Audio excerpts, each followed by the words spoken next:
Assalamualaikum warahmatullahi wabarakatuh. Bismillah walhamdulillah wal khairu wasyarru bimasyiatillah. Wassalatu wassalamu ala Rasulillah Sayyidina Muhammadin ibni Abdillah al-qaimi bihuquqillah ma dhaqat illa farraja Allah wa ala alihi wa sahbihi wa man tabi'ahu wa wala wa la hawla wa la quwwata illa billah wa ba'd. Para muslimin, muslimat, mukminin wal mukminat, hadirin dan hadirat rahimakumullah. Topik kuliah hari ini adalah kesan negatif dari makanan yang haram.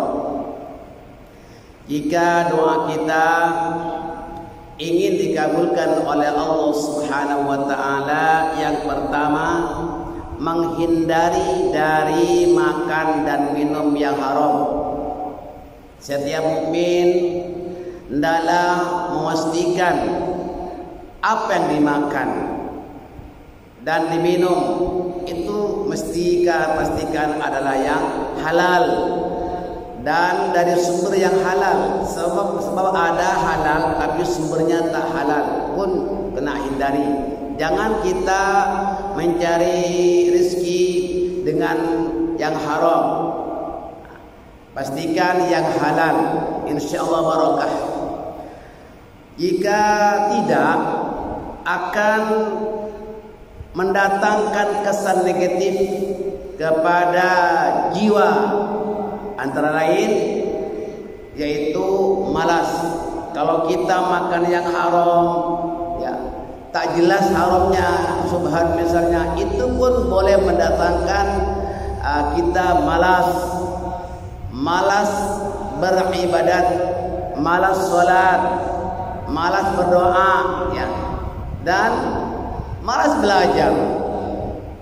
Yang tak malas apa? Gagal. Yang tak malas makan. Mana ada malas makan? Ngobrol-ngobrol tak malas. Apalagi nonton tak malas.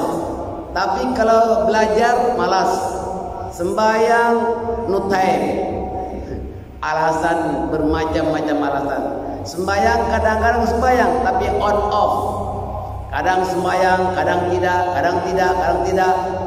Bahkan ada di antara kita ini sembahyangnya seminggu sekali.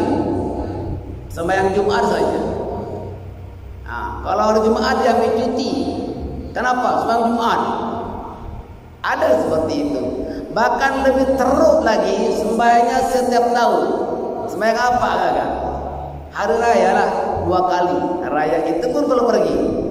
Nauzubillah min dzalik. Kalau hari raya Idul Fitri dia datang, tapi hari raya Idul Adha pun tertidur. Ya, kesiangan. Sembahyang di mana tadi? Tertidurlah. Maknanya tak bisa. Itu pasal makanan kita kena cek, ya. Yang kedua, orang yang makan haram ini tidak khusyuk. Sembahyangnya tidak khusyuk, berdoa tidak khusyuk.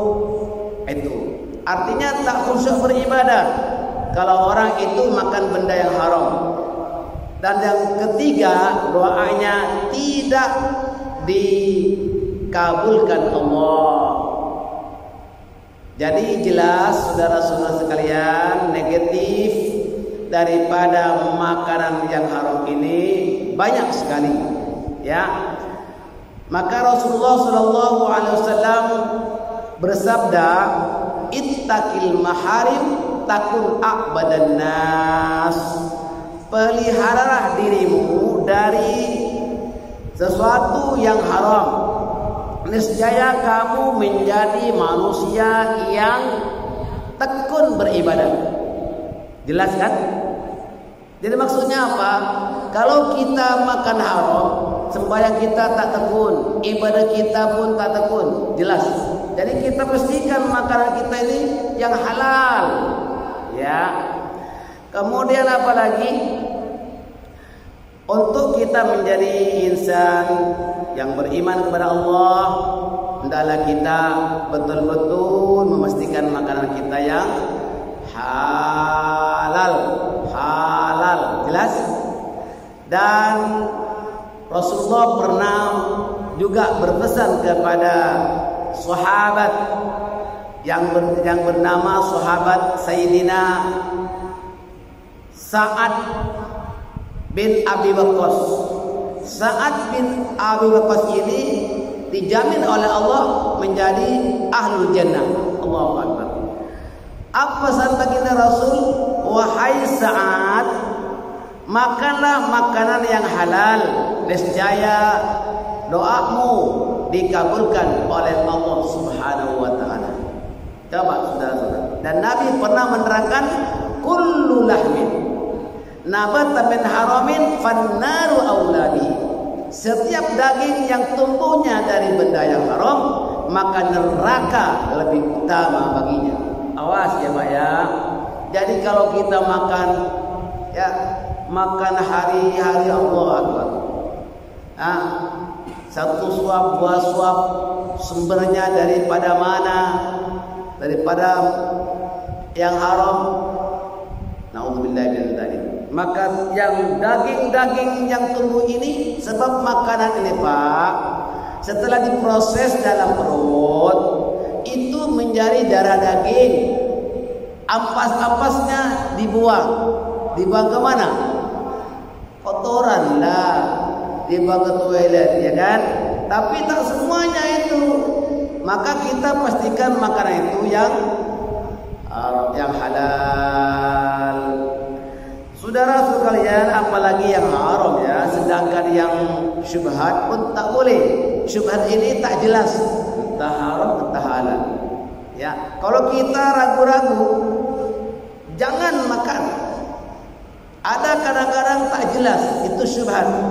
Barang siapa yang memelihara daripada syubhat, berarti dia telah pun memelihara ataupun menyelamatkan diri dan agamanya. Jadi kalau kita sembrono makan saja. Yang syubhat saja berbahaya. Orang yang betul-betul mukmin memelihara daripada yang haram dan berjaga-jaga pelihara dirinya daripada makan syubhat, maka itu akan diberi keistimewaan oleh Allah Subhanahu wa taala, doanya dikabulkan oleh Allah Subhanahu wa taala, dan dikira orang itu telah menyelamatkan dirinya dan menyelamatkan agamanya. Allahu Akbar. Saudara-saudara sekalian, firman Allah Subhanahu wa taala yang termaktub di dalam surah Ali Imran ayat ke-31, A'udzu billahi minasyaitonir rajim, wa kulu washrabu wa la tusrifu innahu la yuhibbul musrifin. Makanlah dan minumlah kamu, dan jangan kamu berlebih-lebihan. Sesungguhnya Allah tidak menyukai orang-orang yang berlebih-lebihan. Kenapa berlebih-lebihan itu bukan satu jenis saja. Kadang-kadang berlebih-lebihan dari segi makan minum, berlebih-lebihan di dalam kita menggunakan keuangan atau harta kita yang diboros, pun berbahaya. Walaupun kita mempunyai bermacam-macam hazanah, banyak rezekinya, income-nya banyak, pun sederhana saja. Ya, ada orang itu tamak, rakus. Rakusnya itu bukan rakus makan saja, bahkan rakus membeli barang. Barang lagi bagus dibuang, anak beli baru. Baju lagi bagus dibuang. Lain kalau baju itu sudah tak size, lain, tak kotor sangat bolehlah ya. Tapi kadang-kadang baju satu lemari kadang-kadang tak muat lemarinya. Oleh karena ada sil dia beli lagi. Itu dikira boros ya. Kan banyak kepentingan keuangan itu Pak. Apa salahnya kita tahu? Itu diantaranya sebab apa? Innal mubadzirina kanu ikhwanasyayatin. lihat dalam surah Al-Isra ayat ke-27. Sesungguhnya orang yang suka mubazir itu kawannya setan. Setan yang membius dia, supaya menjadi orang yang tamak dan tandus.